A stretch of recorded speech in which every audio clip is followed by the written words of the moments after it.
E a gente precisa ter em mente que a justiça existe para que seja feita a justiça. Portanto, os atores desse cenário precisam ser atores de justiça e não justiceiros. Sim.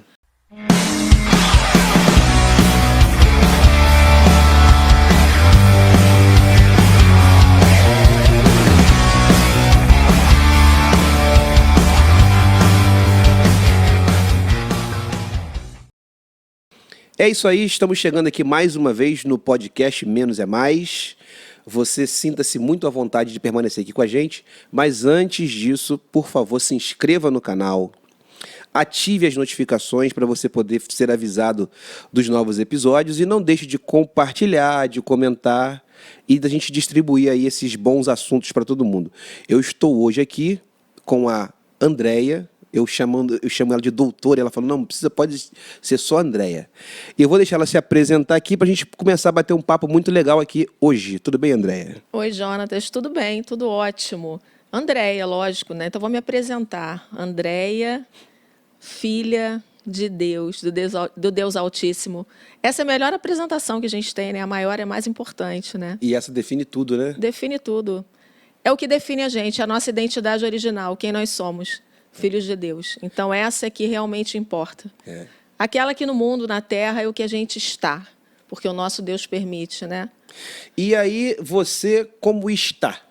Já que você falou, como você está? Você tem uma história um currículo muito grande aí na área da justiça e coisa e tal, e hoje como você está? Fala pra gente um pouquinho também do que você trabalhou. Eu vi que você trabalhou até na parte da área criminal e coisa e tal, e eu queria entender um pouquinho isso para depois a gente entrar nas suas experiências de vida e seguir. Então, de início, eu queria te agradecer pelo convite, a oportunidade de estar aqui com as pessoas que estão inscritas no canal. Obrigada por essa oportunidade, é muito legal a gente poder participar e falar um pouquinho da nossa história, não para a gente, né? Não para a gente falar da gente, mas para que a nossa história possa, às vezes, trazer um pouco de esperança, um pouco de reflexão, de mudança na vida de alguém, né? Porque ouvir histórias de pessoas traz, às vezes, para a nossa vida transformação, fé, esperança.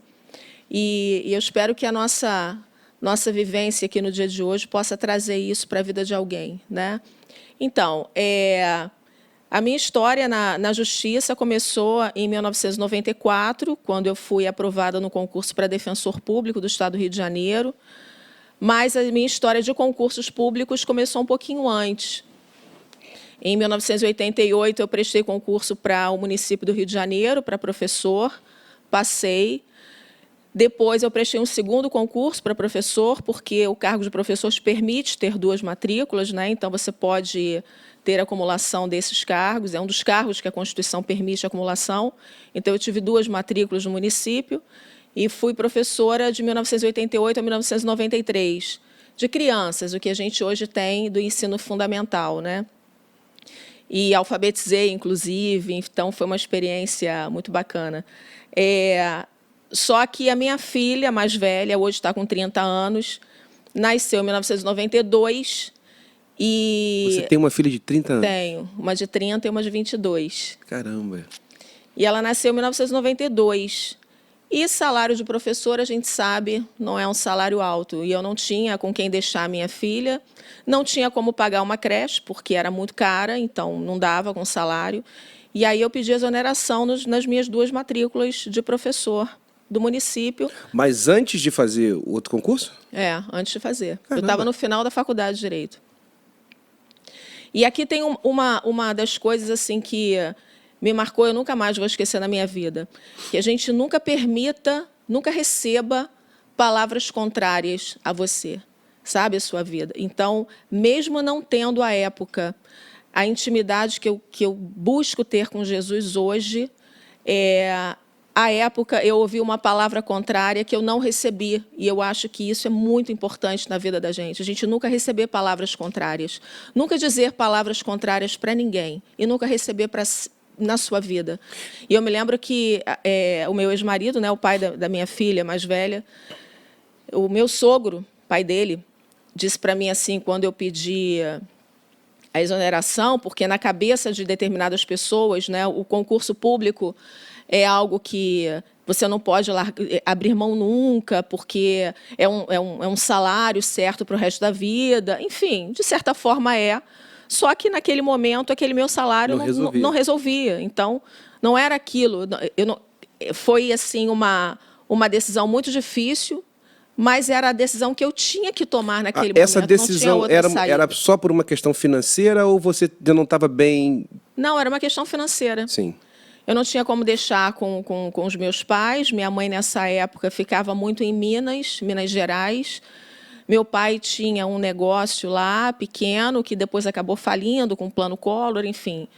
E ela não podia ficar com a minha filha, minha ex-sogra também não, enfim. Então, eu não tinha com quem deixar. Você já não estava casada nessa época? Estava casada. Estava casada? Estava casada. E meu ex-marido trabalhava, então era comigo. Sim. Ou na creche. No período que eu estava de licença, tudo bem. Mas quando eu tive que voltar a trabalhar, eu fiquei com dificuldade, eu não tinha com quem deixar. E realmente eu não tinha como pagar uma creche. Sim. As creches, eu morava na Tijuca na época, as creches eram... ou batiam com o meu salário, eram mais do que eu ganhava nas 2 matrículas, para ficar um dia inteiro. Então, eu não tinha mesmo. E o meu ex-sogro disse para mim assim, eu não vejo futuro para você, isso é uma loucura que você fez. Aí eu falei para ele, mas eu vejo futuro para mim. E eu vou ter um futuro. E, assim, por mais que esse foi um dos fatos marcantes da minha vida que eu nunca mais vou esquecer. Independentemente do que você não esteja vendo, Deus sempre vê algo que a gente não vê. Independente de você não ver, independente da sua fé ou da profundidade daquilo que você crê, as suas declarações para a sua vida têm que ser sempre declarações positivas, não importa a situação que você esteja vivendo.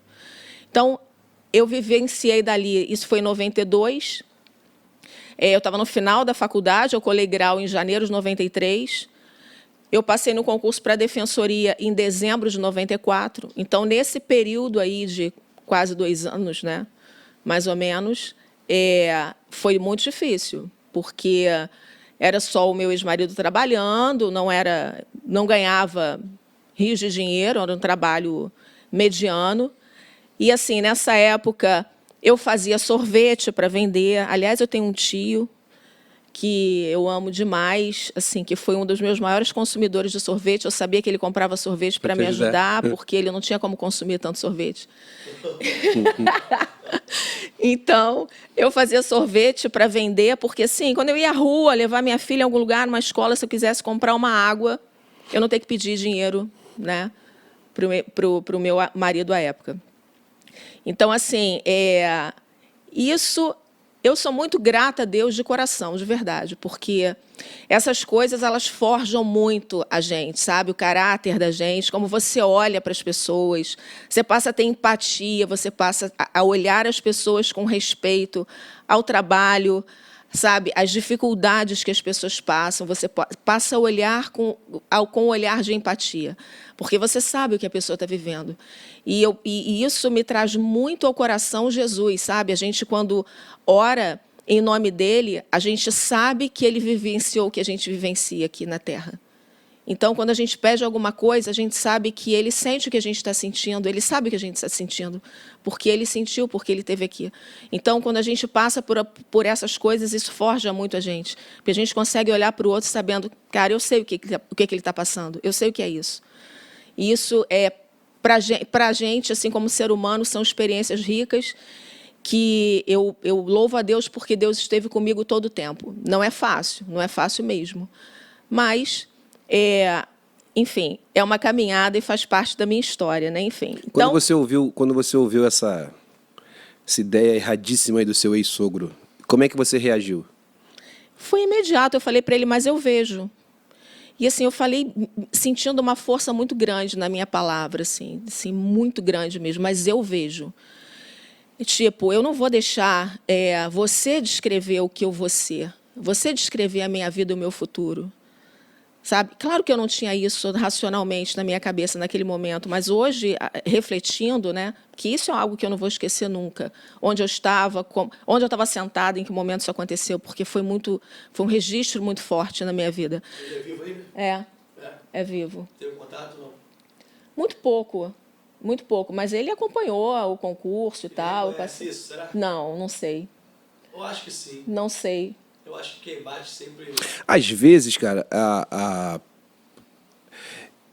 tem muita gente que é usada, vamos dizer assim, o termo usada, né? No nosso caminho, na nossa história, pura e simplesmente para lançar palavras para não desanimar, desmotivar. E nem sempre, não necessariamente, as pessoas são tão ruins a esse ponto. Mas naquele momento ali, a pessoa só serviu para te desestimular, te desanimar e coisa e tal. Talvez o cara... Porque assim, o conceito, quanto mais antigo, né? Pô, você conseguiu passar num concurso público, você vai sair. Entendeu? Porque talvez seja o sonho do montão de gente. Concurso público e tal, e você está pedindo exoneração. Então, para quem não tem uma visão da vida um pouquinho à frente, você está fazendo uma coisa, a maior loucura da sua vida. É verdade. E, de repente, o cara tá assim, não, cara, você não vai ter outra oportunidade dessa, você não vai ter outra chance dessa, você vai ficar batendo agora atrás de emprego. Não imaginou que você conseguiria uma carreira com muito mais sucesso, né, do que você teve antes. Aí continua. Você, na época, tinha uma filha só. Tinha uma filha só. Uhum. Tinha a Carolina, que era bem pequenininha, né? E, enfim, aí eu me formei em Direito e comecei a estudar. Estudava muito, né? Então, assim, porque estudar para concurso público, para carreira jurídica, é um período em que você anula um monte de coisas na sua vida, você tem que abrir mão de muita coisa na sua vida, porque não são concursos que você concorre com outras pessoas. São concursos que você concorre com você, porque são concursos bem difíceis, em que você tem que superar você mesmo, né? Então, o teu grau de aprofundamento no estudo, então você tem que ter aprofundamento e você tem que ter também uma abrangência muito grande de informações. Então, foi um período que eu estudei muito, eu abdicava muito da minha vida, até de ficar com a minha filha. Final de semana, meu ex-marido ficava com ela, ia para a casa da minha ex-sogra. Eu estou falando ex, viu? O pessoal do direito estiver assistindo aí, para a lei, juridicamente, não existe ex-sogra, não existe ex-sogro, né? Porque o parentesco por afinidade ele não se dissolve jamais. Mas, sim, de fato, para as pessoas entenderem, né, um vínculo que já não existe, minha ex-sogra, meu ex-sogro, então o meu ex-marido ficava com a minha filha sábado, domingo, o dia inteiro lá, e eu ficava estudando. Só um minuto, você falou que para a justiça não existe? Para a lei, para a legislação. Ah. Parentesco por afinidade não se dissolve. Isso por questões de bens, de patrimônio, para evitar confusão. Então, pela legislação civil, é um parentesco que não se dissolve, parentesco por afinidade, para sempre. Uma vez só. Não, porque se não for bem explicado, então... a pessoa vai achar que o ex-marido ainda é marido. Não, ex-marido não é marido. Isso é uma questão só por legislação. Uhum. Né? Para a legislação, o parentesco por afinidade não se dissolve. Sim. Né? Então, aí sogra não existe. Sogra vai ser sogra sempre, sogro vai ser sogro sempre. Agora, o divórcio, não. Então, não confunde, porque o divórcio ele extingue o vínculo matrimonial. Acaba mesmo. Matrimonial, todo o vínculo. Então, o ex-marido é ex-marido mesmo. Então, não existe um vínculo porque é afetivo, o sogro e tal, é afinidade. O sogro, como existia com a pessoa um vínculo de afinidade, um parentesco, para evitar problemas, por exemplo, da nora casar com aquele sogro e havia uma confusão patrimonial, né? Então, eu não vou me aprofundar muito nisso para não evitar problema, mas é só para não haver confusão patrimonial. Entendi. Tá? É que a lei ela mantém o vínculo para que você, numa situação dessa, possa fazer as separações de patrimônio devidamente. Então, esse aqui não vai herdar porque esse aqui tem um parentesco ainda de nora com o sogro. Então, há uma limitação de herança nesse caso, entendeu? É por essa razão. Tá? Agora, entendendo bem que, no caso do divórcio, acabou o vínculo. Então, não tem essa de ex-marido continuar sendo marido. Não, isso acabou mesmo. Tá? Então, tanto é... entendeu? Pelo amor de Deus, né? Ex mesmo. Então, isso tem que ficar muito claro. A Andréia falou que não. Não, no caso de casamento, acaba mesmo. Que, inclusive, quando havia ainda separação, porque havia separação e divórcio, né? A separação, quem estava separado não podia casar de novo porque ainda havia juridicamente um vínculo matrimonial, entre aspas, mantido. Então, para se casar de novo, tinha que divorciar, porque esse aí acabava com tudo. Sim. Agora não tem nem mais separação, agora é só divórcio. Então, divorciou, acabou. E se eu quiser voltar com o meu ex-marido, a gente reconstituiu a vida e a gente é divorciado. A gente pode só, sei lá, revogar o divórcio? Não, isso não existe, acabou, tem que casar de novo. novamente. Né? Porque acabou mesmo. Enfim, aí eu estudei para a Defensoria e em dezembro de 94 passei no concurso para defensor público e trabalhei durante 26 anos. Aposentei em junho do ano passado, dia 7 de junho do ano passado. Esse ano fez um ano que eu aposentei. Então, durante o tempo que eu trabalhei na Defensoria, a Defensoria, assim, é um lugar onde você também cresce muito, porque você atende, em regra, né, pessoas que são pessoas desprovidas de acesso à justiça. Né? Então, pessoas que, por não terem condições financeiras de ter um advogado, um bom advogado, procuram a Defensoria Pública. É triste porque muita gente acha que, por estar sendo atendido por um corpo jurídico público, está recebendo uma defesa de qualquer forma, de menor qualidade. Muito ao contrário. Esse corpo jurídico público estudou muito para estar ali. Então, são pessoas que têm uma qualificação profissional muito alta. Não que os advogados, que sejam advogados particulares, não tenham. O que eu quero dizer é que a gente precisa desmistificar essa ideia de que o que é público é ruim, o que é privado é bom. Mas aí você vê uma pergunta de leigo, assim. O advogado particular, ele está ganhando uma grana, e ele vai ganhar uma grana maior se ele ganhar a causa e tal. O defensor público, ele tem algum bônus por ganhar ou perder? Não. Então, assim, não corre-se o risco de um advogado particular, entre aspas, se dedicar mais à causa do que o defensor público? Não corre esse risco por ser advogado particular ou por ser defensor público. Corre esse risco por ser você um profissional de qualidade e consciente do teu compromisso, da tua responsabilidade ou não. E isso você vai ter no setor público ou setor privado. Não tem jeito. Né? Você vai ter grandes profissionais do setor público, super conscientes da responsabilidade deles, independentemente da remuneração, Sim. e profissionais super conscientes da responsabilidade deles ou não no setor privado. A gente vê isso, e na minha experiência profissional de quase 3 décadas, eu vi isso dos dois lados e em várias instituições. Então, você escolhe os casos que você vai defender ou não? Não, o defensor ele trabalha num determinado órgão de atuação. Então, por exemplo, fui defensora de vara de família, vara criminal, sistema penitenciário, vara civil, fazenda pública e tal. Então, se eu estou, por exemplo, na 30ª vara criminal, vamos imaginar que eu esteja lá na vara criminal X, eu vou receber todos os processos daquela vara criminal, de todos os assistidos, todos os réus que não tenham condição de pagar advogado. Então, todo mundo que não tem condição de pagar advogado, os processos vão necessariamente para a defensoria, independentemente do número de processos. Então, por isso, a lei define prazos processuais maiores para a defensoria do que para o advogado. Então, o advogado tem um prazo X para determinado ato processual. A defensoria, por exemplo, tem um prazo dobrado. Por quê? Porque é uma prerrogativa de benefício para o assistido, não para o defensor, mas para o assistido exatamente pelo número de processos. Esse ditado, né, popular, que a justiça tarda, mas não falha, né, é um ditado que muito se fala por aí. Mas, assim, a gente... É porque essa área jurídica ela é muito complexa, né? Cara, quem não é da área toma um banho porque não consegue entender. E a gente acaba de fora, eu assisto muitos programas e o noticiário e tal, que a gente de casa está tendo ali uma ideia do que é certo e errado e às vezes acontece daquilo que a gente está julgando ser errado, a pessoa ganhar a causa favorável. Nesse tempo todo que você trabalhou, você viu a justiça cometer erros? Ou essas brechas que a lei apresenta pra gente?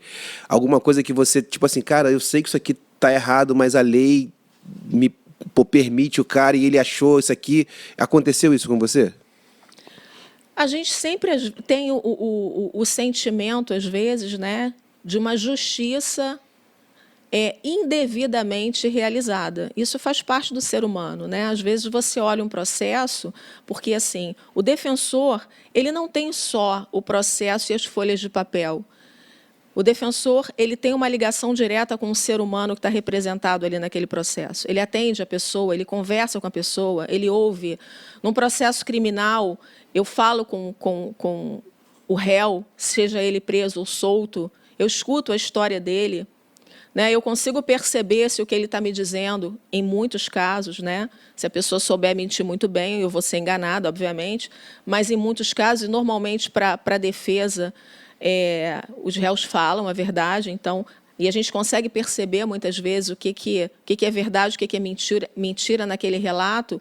E claro que às vezes a gente, diante de um processo, você se sente às vezes um pouco triste por ver que a justiça não foi feita ali como a gente gostaria que fosse, mas não porque alguém burlou uma brecha da lei, mas sim porque, graças a Deus, eu nunca vi isso na minha experiência profissional com os profissionais com que eu trabalhei, porque a justiça ela é formada num tripé, né? Defesa, acusação e a decisão, que é o juiz. Então, o advogado ou o defensor público, o Ministério Público e a magistratura, aqueles que decidem. Então, as pessoas com quem eu trabalhei ao longo de quase 30 anos, sempre vi pessoas idôneas.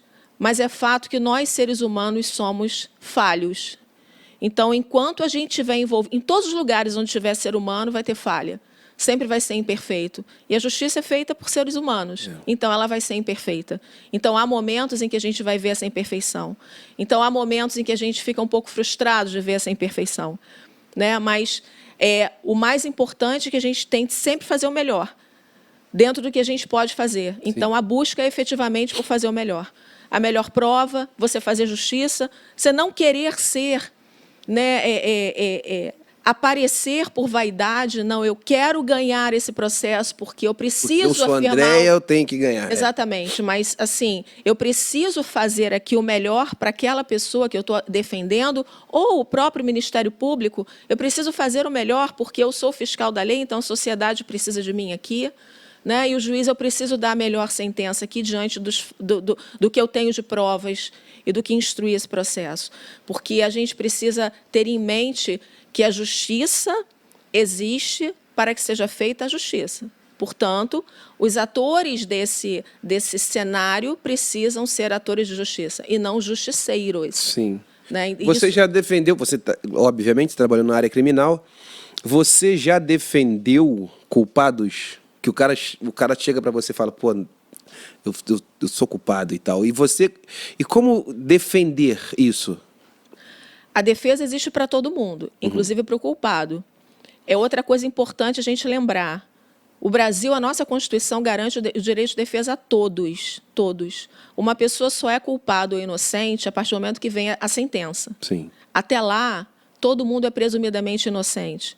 Existem muitos casos de pessoas que são acusadas e tudo parece que realmente a pessoa fez e, na verdade, ela é inocente, não foi ela que fez. Mesmo se eu confessar, já tiver confessado, Mesmo. para a justiça eu sou inocente? Você pode ter confessado, por exemplo, em sede policial, e essa tua confissão só é válida quando ela é feita em sede judicial. Perante o juiz. Perante o juiz. Porque não se sabe o que aconteceu para você confessar em sede policial, por exemplo. Entendi. Igual Tá? muito em filme, né? Sim. Baseado em fatos reais, que o cara fala que fez só por causa... Às vezes foi pressionado. da pressão, né? por causa da pressão. Exatamente. Confessa o crime que ele não fez. Exatamente. Foi pressionado. Às vezes eu não estou falando nem pressão até da própria polícia. Pode ser? Pode, mas às vezes pressionado na própria circunstância em que ele foi preso.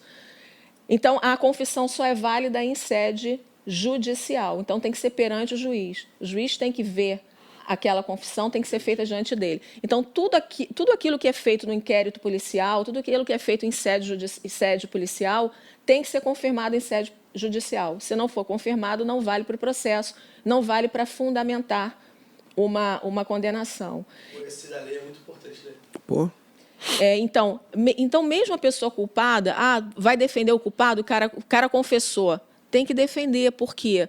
Porque mesmo o cara culpado, ele confessou, ele sentou lá na frente do juiz e disse que foi ele mesmo. É preciso saber se a pena que o juiz vai aplicar é a pena que a lei prevê. Se o juiz não vai errar na mão na hora que ele aplicar uma circunstância agravante, ou se ele não vai errar na hora que ele aplicar uma qualificadora. Porque, assim, a lei, ela prevê a penalidade, mas ela prevê também a gradação dessa penalidade.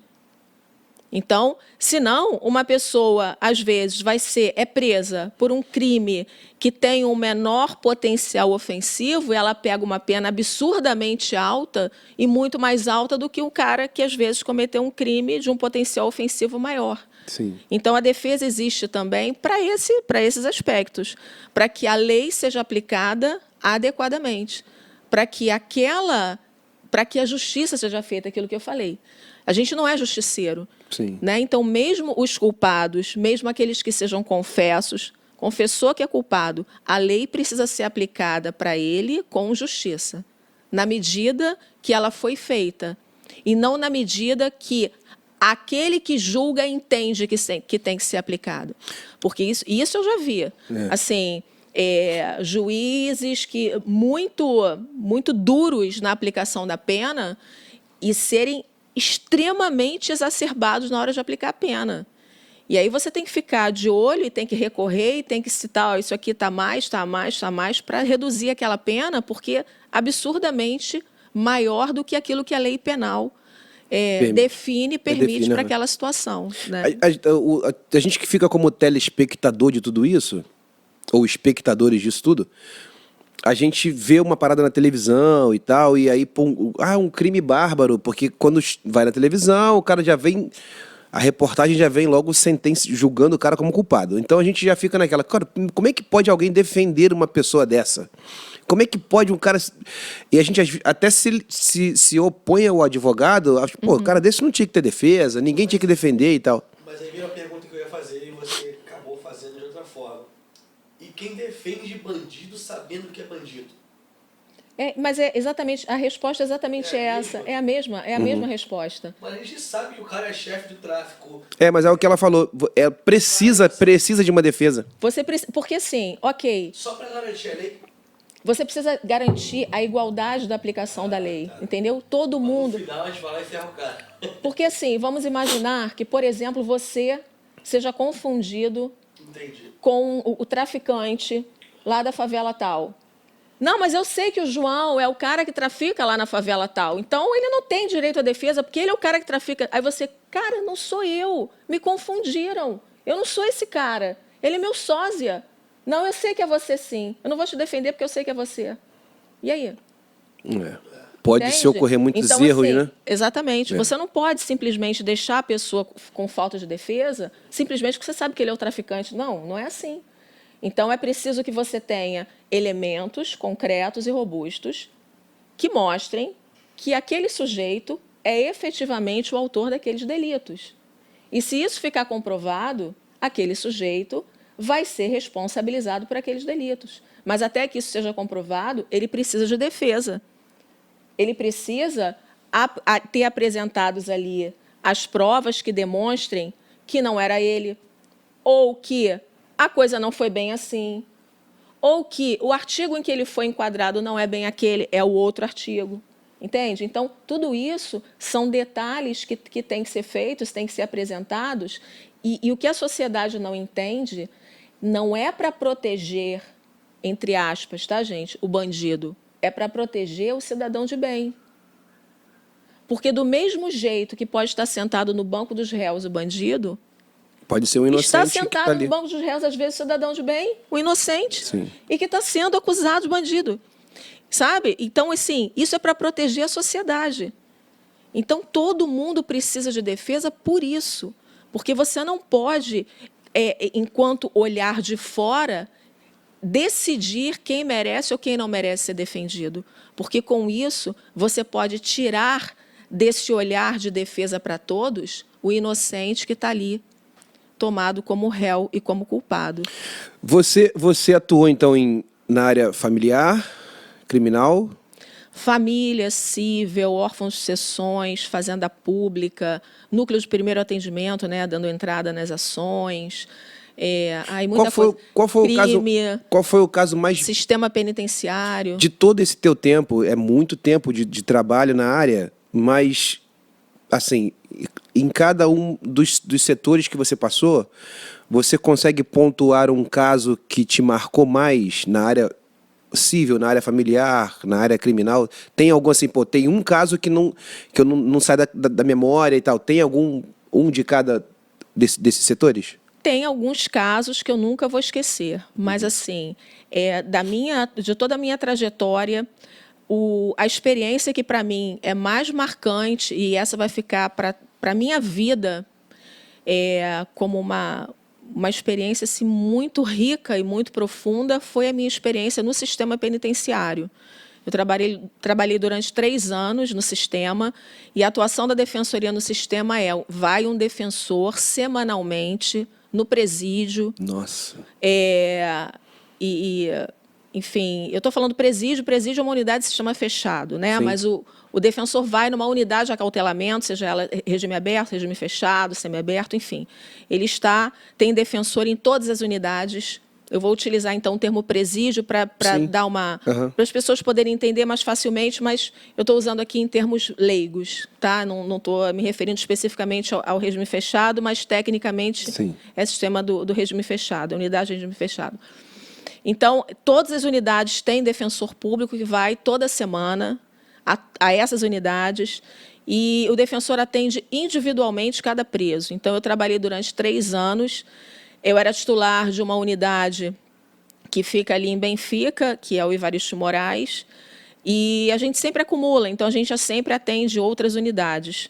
E eu conheço quase todas as unidades de acautelamento, quase todos os presídios do Rio de Janeiro, né? Bangu, enfim, Magé, e vai por Ajaperi, vai por aí Bangu eu conheço afora. bem, o bairro. Não, eu conheço... eu conheço os presídios ali do complexo penitenciário. Tem né? gente que acha que o complexo... Quando você fala Bangu 1, tem gente que acha que Bangu 1 é um presídio. Gente, é um complexo. É um complexo. Eu não sei nem mais... Acho que já são 20 presídios ali, mais ou menos. São muitos e muitos presídios, cara. Porque quando começou... eu acho que não sei se foi o primeiro presídio de segurança máxima no Rio de Janeiro, né? Foi. Então falava-se Bangu 1 e todo mundo acha até hoje que é um presídio. Cara, o complexo é absurdo. Tem muitos. Muitos presídios. Então, assim, ali foi uma experiência muito rica, porque eu atendia individualmente, considerando todas as unidades que eu atendia semanalmente. Normalmente eu ia 2, 3 unidades durante a semana, dependendo do número de unidades que eu acumulava. Eu atendia, em média, por semana, individualmente, 100 presos. Caramba! Então, foi assim, um período muito rico, sabe? Foram 3 anos muito ricos. Então, dentro das unidades mesmo. E, durante a semana, tinha um dia que eu atendia os familiares, aí já era no gabinete. E ali, realmente, foram assim, muitas histórias, muitas vidas, que, inclusive... eu vi assim, transformações pela palavra, por Jesus. Porque todas as vezes que eu ia para a unidade, eu sempre orava, né? Uma vez eu estava assim no portão, na porta, esperando para abrir, para entrar na unidade, aí tinha um advogado esperando para entrar também, ele estava cheio de anel, cordão e tal. Aí ele olhou para mim e falou assim: doutora, a senhora é defensora, né? Eu falei, sou. Aí ele falou assim: então a senhora está sempre aqui, né? Falei, tô. Aí ele: a senhora tem que trazer um patuazinho, um negócio assim, para proteger a senhora quando a senhora entrar. Um negócio assim, ele falando mais ou menos uma linguagem simbólica. Eu tinha que levar um símbolo, né? Não especificamente em relação à religião nenhuma. Aí eu falei para ele: olha, eu não preciso trazer nada disso, porque eu venho com Jesus à minha frente. Ele entra à minha frente, ele protege à minha frente. a minha retaguarda, as minhas laterais, e eu sempre oro quando eu entro, oro quando eu saio. Então, a minha proteção está nele. Aí eu comecei a conversar com ele sobre Jesus, e aí ele foi mudando um pouco o discurso dele. Eu não sei o que o Espírito Santo vai fazer depois da vida dele, mas a semente foi plantada. Então, assim, eu sempre orava muito e eu pedia muito a Deus, porque eu nunca imaginei na minha vida um dia trabalhar com crime na defensoria. Sim. Era algo que eu não pensava em fazer. E as coisas foram acontecendo. Eu trabalhei durante 10 anos em fazenda pública, que é a área que eu dou aula, direito administrativo, e, de repente, assim, perdi completamente o ânimo para trabalhar nessa área e quis mudar. E aí abriu uma remoção para o sistema penitenciário, um negócio todo completamente diferente, execução penal, eu tinha que estudar aquilo tudo de novo. Resolvi me remover e ir para o sistema penitenciário.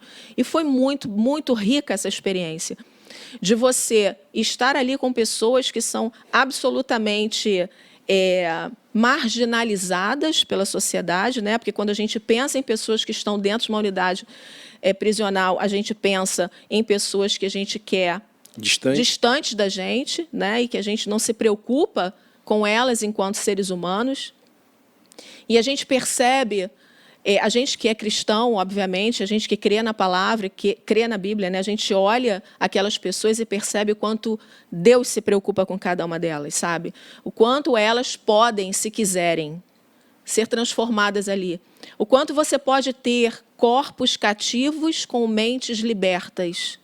Então, dentro de uma unidade de acautelamento, você ter pessoas que estão ali com a sua liberdade ambulatorial cerceada, porém, as mentes estão livres. Eu tive um dos presos, porque existem os presos que trabalham nos presídios, né? E com isso, eles diminuem as penas. 3 dias de trabalho, menos 1 dia de pena. E um deles, né, que trabalhou com a gente lá, ajudando, ele foi preso porque ele foi acusado, e aí, João, aquilo que você perguntou, olha só a história. Ele foi acusado de estupro da sua enteada, que era menor. Estupro de vulnerável é um crime muito grave. E ele contando essa história, né, depois. Por quê? Porque tinha uma revisão criminal em andamento quando eu fui para lá. E aí ele contando a história que ele foi condenado pelo estupro. Essa menina, ela atingiu a maioridade, casou e começou a se comunicar com ele na unidade, mandar cartas para ele, falar sobre o casamento, sobre as dificuldades que ela tinha no casamento, sobre as brigas com o marido, e ele começou a aconselhar ela. Mas ele era culpado? Gente. Aí é que vem a história. E aí ela, nessas cartas, disse para ele que a mãe dela tinha mandado ela dizer que foi Meu Deus. mas isso não é uma coisa excepcional, não. Isso acontece muito, né? Isso não é uma coisa excepcional, não acontece. A mãe dela tinha mandado que ela inventasse essa história. E por quê? Porque ele morava numa comunidade, ele tinha uma casinha lá, tinha um carrinho e tinha um negóciozinho, um botequinzinho, um negócio lá na comunidade, e ela queria ficar com a casa, ficar com o carro e queria se livrar dele. A forma dela se livrar dele foi essa. Então, a menina foi e afirmou que tinha sido molestada por ele, e ele, então, foi levado a um processo criminal. Ele não tinha como comprovar que não foi ele. Ele não tinha como fazer a prova negativa. E corpo dele? Mas não necessariamente você precisa ter conjunção carnal para que, haja, entendeu? Porque como é menor, como é menor, houve abuso, aí é presumido estupro, entendeu? Então, assim, ele foi condenado. Ele foi condenado a uma pena de... Foi mais de 15 anos, eu não lembro exatamente agora. Pagou recentemente. Ele ficou preso aí por, no mínimo, uns 8 anos, até conseguir um primeiro benefício. Por causa da carta. E aí... Não, por causa da carta, não. A carta disse para ele, porque a carta serviu para revisão criminal, mas o tribunal não reformou, disse que não, que ela poderia ter sido constrangida a ter dito aquilo para ele. Na carta. Isso. Então, assim... Mas, ao contrário, ninguém pensou, né? Exatamente. Mas a questão é a seguinte, não é nem o mérito disso, né? Mas a questão é... Ele disse para mim assim, doutora, quando eu vim para cá, eu pensava todo dia em como eu ia matar todo mundo. Todo dia não tinha o que fazer, eu ficava aqui sentada e eu ficava imaginando com detalhes o que eu ia fazer para matar cada um deles Quando ele saísse. quando ele saísse. Para depois voltar. Só que aqui com dentro, razão. aí olha, só que aqui dentro eu conheci Jesus. Aqui dentro eu conheci Jesus. E aí ele começou a dar o testemunho dele de modificação, de mudança da vida, do pensamento dele e das expectativas dele a partir do momento que ele se converteu a Jesus. Porque dentro das unidades tem as alas evangélicas. E na ala evangélica a situação é diferente. Eles são obrigados a estudar a Bíblia, a participar de todos os cultos. Assim, há uma conduta bem diferente ali, né? E se faz um trabalho de evangelismo importante dos presos nos presos, independentemente de visitas missionárias. Não necessariamente vão pessoas de fora na unidade, lá dentro tem. E esse trabalho que é feito por eles lá dentro resgata muitas pessoas dentro da própria unidade. E ele mudou completamente a forma dele ver aquela situação, tanto é que ele conseguiu ser uma orientação para essa menina ao longo da vida, depois que ela se tornou maior e tal, porque ele já estava modificado à luz da palavra lá dentro da unidade. Isso é um negócio tão louco, assim. Eu conheço algumas pessoas que são lá da igreja de onde meu pai era pastor, hoje é meu irmão. Ele sempre foi guarda lá no Talavera Bruce, que é o presídio feminino, e um outro chegou a ser até diretor do Bangu 1 e tal, na época. Então eu cheguei a tocar no presídio pelo menos umas 2 vezes. Cara, e assim, quando a gente fala de presídio, a gente fala dessa parada, as pessoas não fazem ideia do que é isso, né, cara?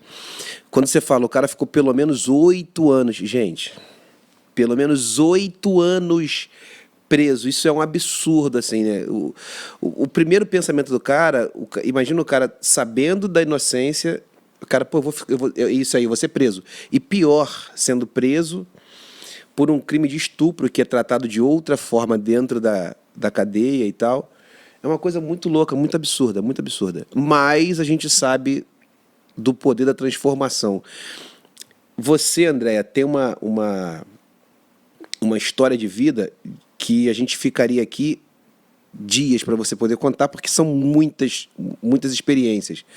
Mas você começou falando algo importante e você agora usou um termo de corpos presos, mas mentes livres. E você falou lá no começo do nosso papo sobre a importância de não dar ouvidos a vozes contrárias, negativas e coisa e tal. Você sempre foi uma pessoa com uma mente livre, uma mente transformada, ou isso aconteceu na sua vida aos poucos? Porque a gente vive hoje no mundo onde as pessoas estão muito doentes e soltando essa loucura toda em violência, em ansiedade, depressão e coisa e tal. E convencer, ajudar as pessoas é muito difícil. Porque quando a gente fala de mente, né? E sem puxar muito para o lado espiritual, quando você fala de mente, de convencer a pessoa de que ela é capaz, de que ela pode, de que ela vai vencer, de que ela é vencedora, isso não é nada muito fácil. Então, na sua vida, como isso aconteceu? Eu acho que isso aconteceu de diversas maneiras na minha vida, né? Dentro da minha crença, Deus foi me levando a me libertar de certas coisas em diversas formas. Eu, essencialmente, sou uma pessoa muito positiva. Eu procuro olhar sempre o lado bom. Mesmo que eu não esteja conseguindo ver, eu não uso palavras negativas, nem em relação a mim, nem em relação a ninguém. Procuro não usar. Se eu não puder elogiar, eu não falo nada. Então, assim, só se me perguntar, porque aí eu sou meio Fiona, sabe, do Shrek. Não me pergunta, me perguntou, você quer ouvir? Aí eu vou dizer, mas assim, mas eu procuro sempre, porque o coração realmente ciente daquilo que a boca fala. Então, a gente precisa, e cientificamente, a gente precisa construir ao nosso redor uma aura, né, boa, energias boas, coisas boas. E isso tem muito a ver com o que a gente diz e com o que a gente pensa. E isso é um trabalho. É um trabalho sempre. É aquela rotina. Hoje eu tenho que estudar porque eu tenho prova de química, então eu vou sentar e vou estudar. É um trabalho que eu tenho que fazer. Então, é um trabalho que eu tenho que fazer com a minha mente. Eu tenho que fazer com que ela se acostume a não voltar sempre para o lado ruim, para o lado pessimista, porque isso é natural da mente. É uma forma, inclusive, de autodefesa. A gente sempre pensar no pior. Só que a gente precisa se condicionar a não permitir isso. Quando a mente estiver voltando para o lado pior, você trazer ela para o lado bom. Isso é um trabalho dia a dia. Claro que isso eu não sabia quando eu era jovem, sim, mas eu sempre tive essa coisa do pensar, não deixar, isso sempre, não deixar ninguém falar coisas ruins e eu receber isso, nunca. Porém, na minha vida, aconteceram coisas assim que foram muito duras, e que eu precisei de muita ajuda para sair. Eu, por exemplo, tive um relacionamento afetivo abusivo durante 6 anos, um relacionamento que, inclusive, tirou a minha vontade de viver, o que me segurou realmente foi Jesus, sobretudo, mas as minhas filhas, porque eu lembrava, eu pensava nelas. Então, foi assim, perdi 2 crianças, tive 2 abortos, um deles por maus tratos. Então, assim, foi muito difícil, foi muito duro. E assim, mas eu sei que é possível a gente superar, é possível a gente vencer. A gente precisa buscar ajuda. Às vezes, a gente se fecha... Esse relacionamento era do segundo, foi o segundo? Não. Ou o primeiro? Não, esse relacionamento foi um relacionamento era, depois do casamento, né? Então, assim, foi um relacionamento... Era uma pessoa que era minha amiga, era um amigo que eu tinha, já conhecia há anos. Depois que eu me separei, me divorciei, a gente acabou se relacionando e aí ele se transformou numa pessoa extremamente abusiva. Assim, o relacionamento abusivo ele vai acontecendo de maneira que você não vai percebendo. Né? E eu gosto muito de falar isso, porque o relacionamento abusivo ele pode acontecer com qualquer pessoa. E, no caso da mulher, com qualquer mulher, de qualquer idade, de qualquer classe social, não importa. Porque você vai sendo levado naturalmente, sem perceber, dia a dia. Quando você vê, você está ali dominado por aquilo. E aí, qual é a tendência de quem vive um relacionamento abusivo? É entender que é só aquilo que sobrou para ela. A mulher pensa o seguinte, não, é só isso que sobrou para mim, eu não tenho condição de ter nada melhor, eu não vou conseguir sair disso, é isso mesmo. E aí a mulher tende a se fechar e ela tem vergonha, às vezes, de falar, ela acha que aquilo não vai acontecer, que não vai sair daquele lugar nunca, e ela acaba ficando cada vez mais doente, cada vez mais dependente, e muitas delas perdem a vida, inclusive, nisso. E no meu caso, não. Como eu sempre fui, eu estava muito adoecida por esse relacionamento, mas havia alguma coisa em mim que sempre houve, né? Eu preciso buscar sair disso, de não conformismo, sabe? Eu preciso sair disso, eu não consigo sair disso. Então, eu busquei ajuda em terapia, psicóloga. Eu tive uma psicóloga que me ajudou muito, que inclusive é a pastora, e sobretudo em Deus, né? Então, mas você chegar a Deus ainda é a tua busca assim, espiritual, você conseguir enxergar Deus e conseguir buscar nele a sua identidade original, né? Saber quem você é e você olhar para você e ver, cara, eu sou aquela pessoa, sabe, dentro da minha fé, respeitando a fé de todos, né? Todas as pessoas que nos assistem, se tiverem outra fé, mas dentro da minha, eu penso assim, cara, eu sou aquela pessoa por quem Jesus foi colocado aquela cruz e derramou o sangue dele, sabe? O sangue mais valioso que existe. Então, eu não posso me permitir ser pisoteada, amassada por uma pessoa que come feijão com arroz igual a mim. sabe? Que tem as mesmas imperfeições que eu, porque eu estaria mesquinhando o sacrifício de Deus pela minha vida. Mas só que você chegar até aí é muito difícil. Sim. É uma caminhada muito extensa. E você precisa de muita ajuda. Então, a ajuda a gente precisa buscar, sabe? Então, se eu posso deixar alguma palavra para alguém que vivencie isso, busque ajuda. Não ache que você está no final do caminho. Não ache que ali você está no fundo do poço e não tem como sair. Tem como sair, sim. Busque ajuda. Busque ajuda num psicólogo. Busque ajuda. Mas, assim, busque ajuda não é naquela amiga que vai te dar de repente, um conselho de autoajuda, sabe? É num profissional, seja na rede pública, se você não tem condição de pagar um profissional na rede particular, tem muitos profissionais bons na rede pública, excepcionais. Busque ajuda onde você crê, na tua crença, sabe? Mas uma ajuda que te leve a sair do lugar onde você está. Qualquer lugar onde você esteja que não contribua para você sair do lugar de sofrimento onde você está, saia dele. Porque tem gente que vai buscar ajuda num lugar que te mantém no sofrimento. Isso. Sabe? Então, não fica ali, sai dali. Então, a vida da gente é uma eterna busca por superação de si mesma, de si mesmo. Eu acho que as pessoas se perdem quando elas começam a se comparar com o outro, sabe? A olhar o outro e o outro passa a ser referência. O outro tem que ser referência de superação e de vitória, mas não de competição. Sabe? Eu quero ser melhor. Eu olho para o outro, caraca, por que eu não sou igual àquela, igual àquele? Por que eu não tenho aquilo? Por que eu não tenho aquilo? Não, eu vou olhar para o outro cara. Aquela moça vivenciou aquilo e ela conseguiu superar aquilo, então eu também posso. O outro tem que ser referência de algo positivo para a nossa vida, para que a gente seja uma versão melhor da gente. E você foi saindo, se libertando disso, e como foi o start para você sair fora desse relacionamento?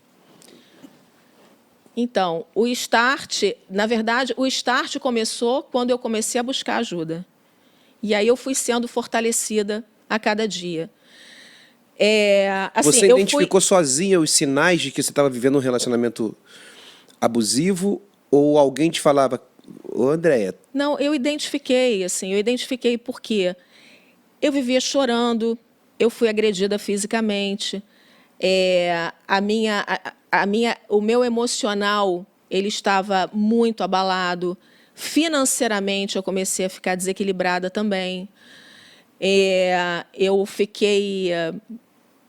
Como eu te falei, eu tive 2 abortos, um deles por maus tratos. Quando nós tínhamos comprado uma casa, quando eu engravidei, enfim, porque a filha dele ia morar com a gente, enfim, a gente teria uma família maior.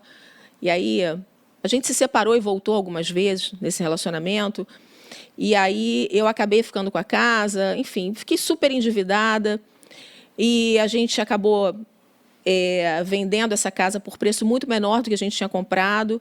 Eu fiquei morando na casa dos meus pais durante 4 meses. Algumas pessoas sabem disso, vivenciaram comigo essa realidade. Meu pai, na época, não. E a minha situação financeira chegou a um momento tão difícil. Eu estava, nessa época, tomando 2 remédios antidepressivos. Tão difícil que os remédios estavam acabando e eu não tinha dinheiro para comprar os novos remédios, as novas caixas. Nessa época você já era da defensoria? Já era defensora. É mesmo? Eu me separei, esse relacionamento acabou pouco antes de ir para a CB Rio, tem quase 8 anos. Estou na CB Rio há 7 anos, Sim. 7 anos e pouco, né? Daqui a pouco fazer 8. E aí eu fiquei sem dinheiro para comprar de verdade os remédios. Você vê que você já era uma mulher com a vida profissional estabilizada, você já era a Andréia que você é hoje, porque tem muita gente que acha que esse tipo de problema só passa quem está carente, quem está precisando de ajuda. E tal. E você já era uma profissional com a sua vida resolvida e mesmo assim vivendo isso. Exatamente. Eu gosto de falar isso. Assim, eu gosto de dar esse testemunho porque eu acho que é essa visão que eu quero passar. Todo mundo pode passar por isso, sabe? Então, você não é... A pessoa, às vezes, acha assim, não, ela tem uma vida assim, uma vida assado, nunca vai passar por isso que eu estou passando. Não. As pessoas podem passar por isso, sendo elas pessoas estáveis, estabilizadas, sendo pessoas mais humildes. Não importa. A mente da gente, a nossa cabeça, a nossa mente, ela não olha dinheiro, status social, nada disso. A tua mente precisa ser equilibrada, independentemente do status social ou financeiro que você tenha. Então, E aí, esse período, né, estava chegando o final do mês, e eu realmente não tinha. E eu tinha uma vergonha incrível de falar isso para o meu pai. Eu não podia dizer isso para o meu pai, que eu sei que eu ia fazer um mal incrível ao meu pai. Minha mãe tinha Alzheimer, ele cuidava dela, enfim. E eu não queria levar mais essa preocupação para ele, mais do que eu já estava levando, né? Eu já estava lá na casa deles, enfim. E aí, chegou o final do mês, acabou o dinheiro, e eu só orava. Eu chorava toda noite, eu ajoelhava e chorava. E uma coisa que eu, assim, sempre fiz, intuitivamente. Eu ajoelhava toda noite e chorava, mas chorava muito. Mas eu sempre dizia para Deus que eu nunca perguntei para Deus o porquê eu estava passando por aquilo, mas eu sempre dizia para Deus, eu confio no Senhor. Eu sei que o Senhor está comigo e que uma hora isso vai acabar. Uhum. E era sempre que eu dizia para Deus, né? E aí acabou o dinheiro, e acabou o mês, acabou o remédio. Eu falei para Deus assim, agora acabou. Agora está com o Senhor. O Senhor sabe que remédio antidepressivo não pode parar a qualquer momento. Eu falo assim com Deus, sabe? O Senhor sabe que não pode parar de uma hora para outra, mas agora está com o Senhor. E assim, eu não tive uma recaída, eu não fiquei mal, eu fiquei estável. E com o passar dos dias eu fui melhorando.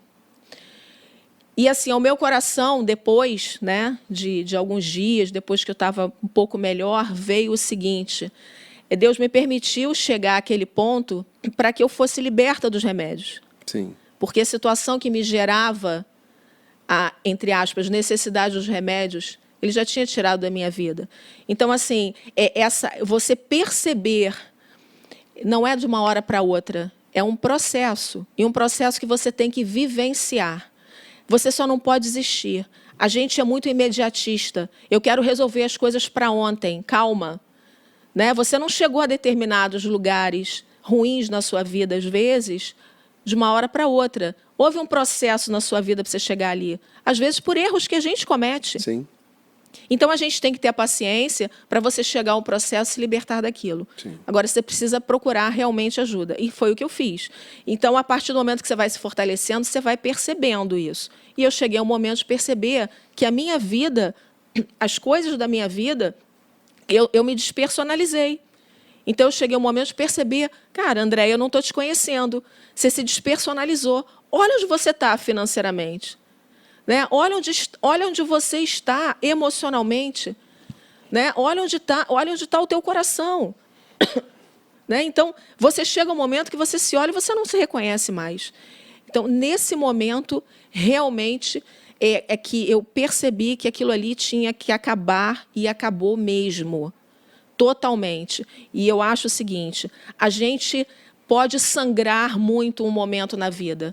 Você só não pode ficar sangrando aos pouquinhos ao longo da vida, sabe? É você ficar vermelho uma vez na vida, mas você não pode ficar amarelo o resto dela. Esse é meu lema, sabe? Esse ditado era meu. Gente, esse ditado era meu. É mesmo? Eu sempre falei assim, porque é melhor vermelho uma vez só do que amarelo a vida inteira. Exatamente. É o que eu penso. Eu acho assim, existem algumas coisas que você precisa remediar, controlar e vai tentando. Mas existem coisas que não adianta. Você sabe que aquilo ali não vai mudar, não vai resolver. E aí você vai esperar o que mais, né? Uhum. Eu acho que tem situações na vida que você precisa ser decisivo, taxativo, para poder resolver a coisa de uma vez. Se posicionar, né? É lógico que para mulheres é muito mais, assim, aparentemente, ou sei lá, acho que a gente pensa que para mulheres as coisas são mais difíceis e tal. Eu uma vez comecei a ler sobre relacionamentos tóxicos e tal.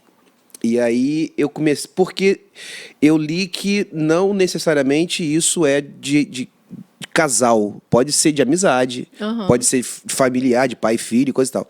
E eu quis ver se eu era um cara tóxico para as minhas amizades e tal. E assim, eu acho que é muito importante as pessoas que passam por um problema desse entender com quem é que ele está se relacionando, né? Porque, cara, tem um monte de gente nesse momento presa em casamentos, em relacionamentos de amizade, em relacionamentos dentro de casa, porque essas figuras, né, o marido, os pais, essas figuras, elas aprisionam a pessoa só pelo nome, Sim. né? E assim, eu louvo a Deus porque os meus pais são pessoas muito simples, mas são pessoas que dedicaram a vida ao evangelho genuíno de Jesus Cristo e ensinaram a minha família a ter uma mente livre, uma mente liberta. Então, assim, sempre que eu vejo que alguma coisa está fora daquilo que eu aprendi dos meus pais, e que cara, isso não adianta porque isso não vai se consertar. Ah, então espera um pouco, espera nada, é agora, acabou e pronto. A gente sofre na hora, a gente não sabe o que vai fazer exatamente naquele momento, mas não tem jeito, tem que... A minha mãe dizia assim, antes que o mal cresça, corte-lhe a cabeça. Exatamente. E resolve logo. Sim. Você tira, né? Para que você possa cuidar, né? Porque na medida que você não tira lá aquele tampão do machucado, você não está dando oportunidade de sarar ali a ferida. E então, quando você mantém algo que é nocivo para a sua vida, é como se você mantivesse uma ferida aberta, a cada dia mais gerando ali uma inflamação, uma infecção, está fechado e você só está sofrendo com aquilo. À medida que você tira ali o tampão, você resolve ali curar aquela ferida, você resolve. Então, mas primeiro você tem que tirar, né, o que está, raspar ali, tirar a sujeira, o que está te fazendo gerar aquela inflamação. Então, você tem que fazer isso, às vezes, na sua vida, com amizades, com relacionamentos, com pessoas, porque a gente não pode decidir pelo outro. Às vezes, a decisão do outro é permanecer no lugar onde ele está, Exatamente. ou seja, de abusador. Uhum. Então, se a decisão dele é a decisão de abusador, você não pode pagar para ver e deixar ele estragar e acabar com a sua vida, com a sua sanidade, né, mental, física. Andréia, quais são os sintomas, além, obviamente, do mais absurdo, que é a violência física? Além disso, quais outros sintomas você fala assim, sobre uma pessoa abusadora? A pessoa abusadora, ela nunca qualifica você, nunca qualifica o que você faz. Você nunca é elogiado por algo que você faz. Então, por exemplo, não sou eu que estou bonita, o vestido que eu usei é que é bonito, sabe? Eu não sou elogiada porque eu dirijo bem, mas se eu faço uma travessia esquisita, eu sou criticada. Então, é uma pessoa que nunca te qualifica. Ela sempre vai tocar nos teus erros. Ou ela vai dar um toque fictício de qualificação, como o exemplo do vestido. Ah, não, ele está me elogiando, falou que meu vestido é bonito. Não, mentira. Ele está fazendo você acreditar que ele está te elogiando, porque ele não falou de você. A tua essência nunca é valorizada, né? Então, por exemplo, no meu caso, eu sou professora de Direito Administrativo, preparo para concurso há mais de 20 anos. E, assim, ele me questionava em situações que eram, assim, indubitáveis dentro da... Não que eu não possa ser questionada, ele também em direito administrativo mas em situações assim indubitáveis dentro da disciplina, ele me questionava como se eu tivesse errada. Então era sempre uma desqualificação muito grande, né? Sempre. E aí isso vem, é um processo, né? Depois você inventa histórias. Sempre inventa histórias. Então, eu inventava histórias. Você é maluca. Uma coisa que é muito comum que o abusador faz e eu estou falando do homem para a mulher, né? Sim. Faz é chamar a mulher desequilibrada, maluca. Isso é muito comum. Você inventa histórias, você está inventando isso, né? Então, inventando, por exemplo, mulheres, inventando traições, né? Enfim... Tanto que uma das traições que eu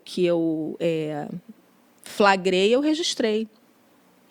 Exatamente para evitar que ele dissesse que eu sou maluca. Se você disser para alguém que eu sou maluca... Está aqui a prova. Eu vou dar publicidade a isso aqui. Então, isso já foi bem mais à frente, né? Se disser para alguém que eu sou maluca, eu vou dar publicidade a isso aqui. Então, assim, esse tipo de coisa, porque isso vai minando a tua crença de que você é alguém que vale alguma coisa. Isso vai minando a tua crença quanto ao teu valor. E na medida que você começa a acreditar que você não tem valor, você começa a acreditar que o único relacionamento que você vai conseguir na sua vida é aquele. É aquele ali. Só ele vai me querer. Eu sou tão ruim, eu valho tão pouco, que só ele vai me querer. Se eu sair daqui, eu não arrumo mais nada. Não arrumo mais nada. Ninguém vai me querer. Se eu sair desse relacionamento, ninguém mais vai me querer. Então, isso é muito complicado, sabe?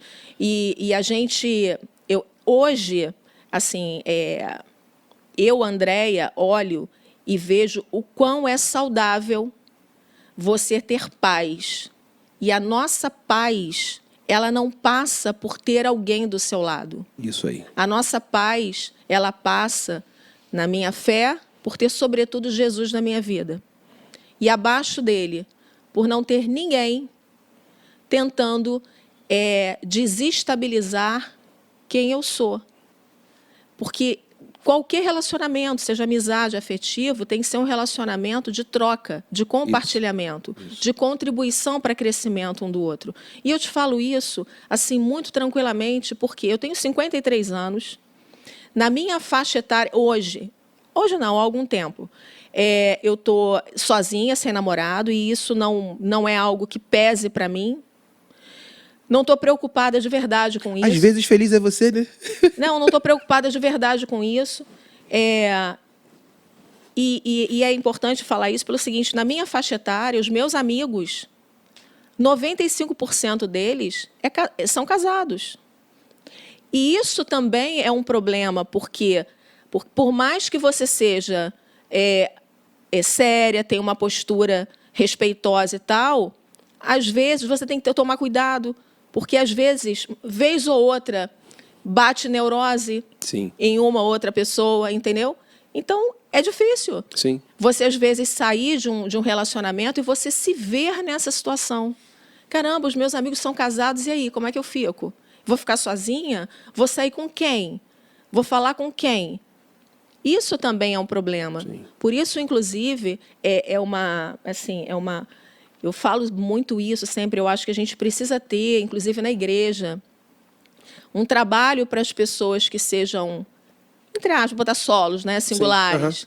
Não para formar casais, porque a igreja não está aí para isso. Sim. Mas para que as pessoas que estão assim, sós em determinado momento, elas possam se conhecer. Porque você não sabe, uma pessoa que está sozinha na igreja, você não sabe se ela está efetivamente sozinha ou se, de repente, a esposa não foi ou o marido não foi aquele dia.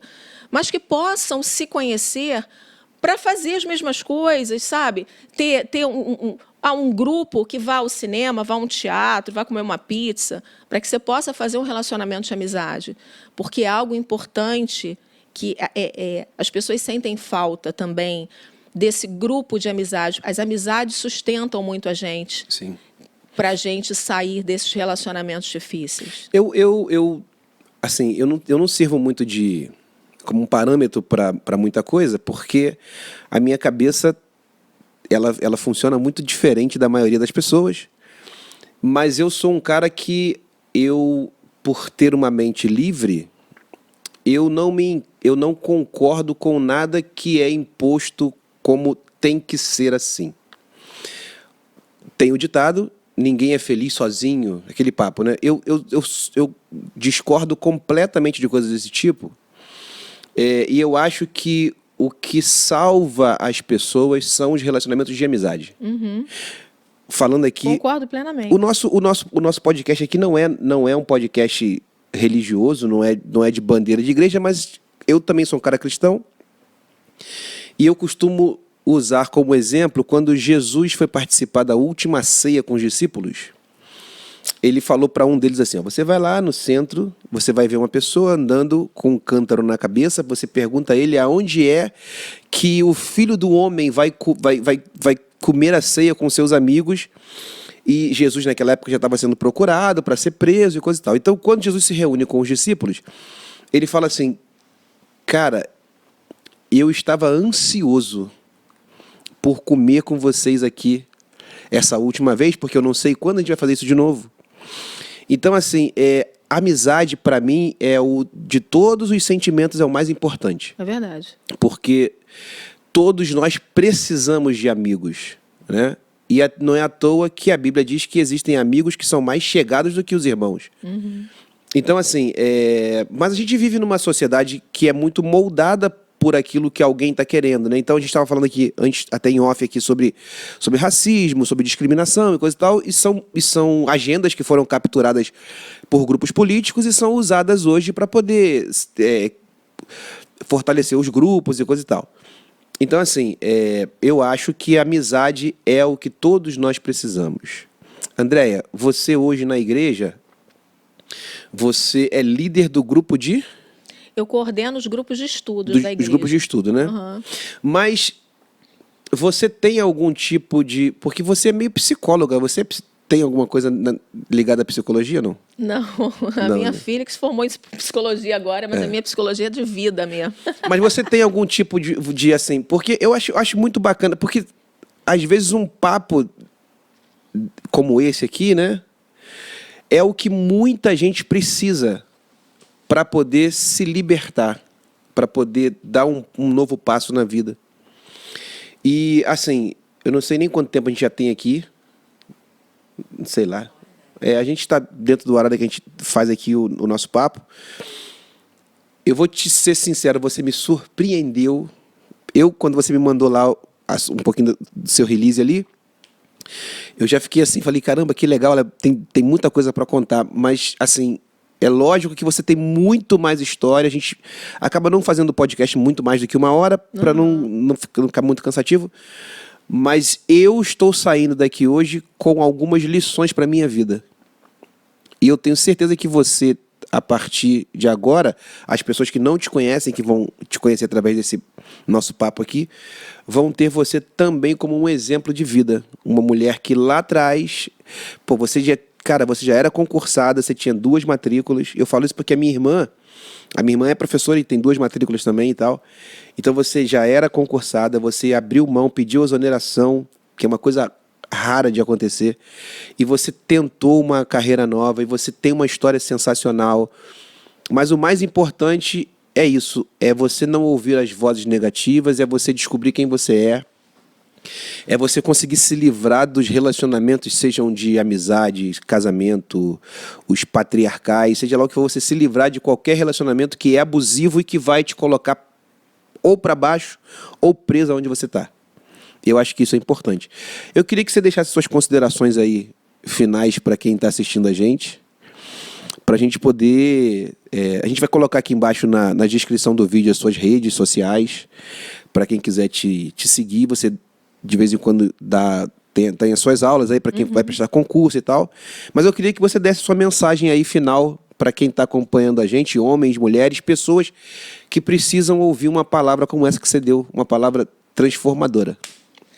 Em primeiro lugar, gratidão, né? Agradecer pelo convite, seu Jonatas, pelo carinho da Aline e do João aqui, pelas pessoas que ficaram, né, assistindo o podcast até o final.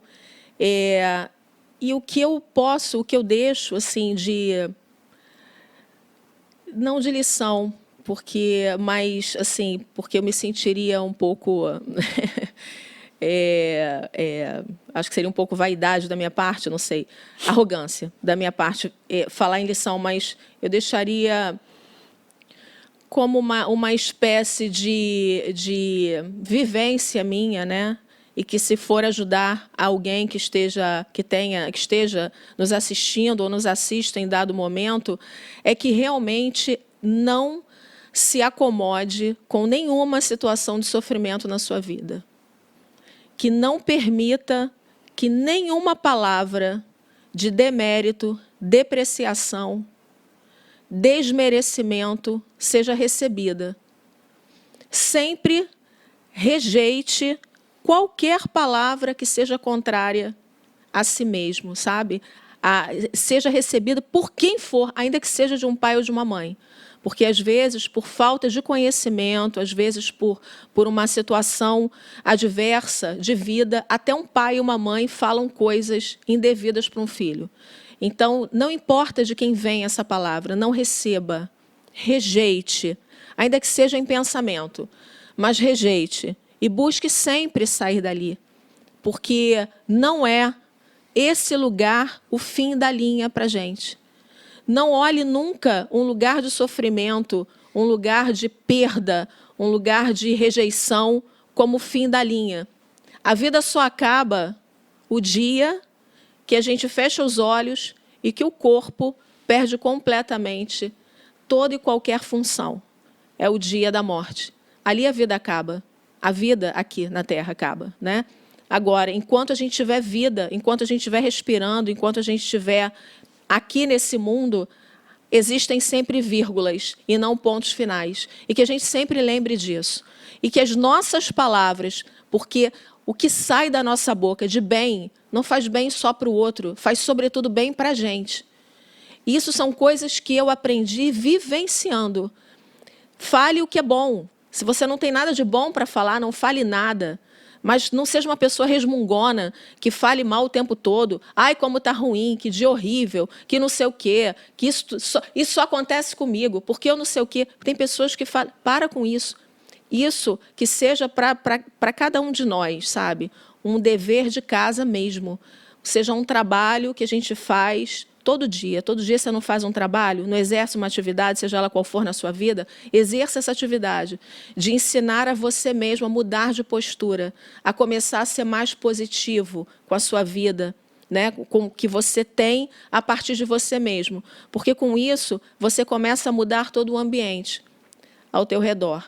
A mudança ao nosso redor, ela parte da mudança na gente.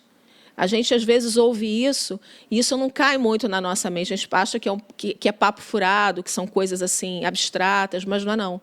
A gente começa a modificar a gente, e a gente vê que o ambiente começa a modificar. Então, é o que eu gostaria, nesse momento, de deixar aqui. Mais uma vez, a minha gratidão, sobretudo a Deus. Poxa, que legal. Muito bom. Se você tivesse, Andréia, uma caixa com algumas coisas, algumas lembranças ali dentro dessa caixa, para você puxar uma e reviver aquilo ali, o que dessa caixa, o que mais te marcou na sua vida que você, poxa, esse momento aqui foi especial na minha vida? Momento especial na minha vida? O nascimento das minhas filhas foi especial na minha vida. Acho que o momento especial na minha vida é o nascimento das minhas filhas, que são realmente bênçãos de Deus e que, através delas, Deus transformou muitas coisas na minha vida. Deus me ajudou muito a superar algumas coisas na minha vida através delas. Então, eu sinto muito o amor de Deus revelado por mim através delas. Então, são assim lembranças marcantes na minha vida, sobretudo por serem minhas filhas, mas, acima de tudo, pelo amor de Deus na minha vida. Agora, eu sei que...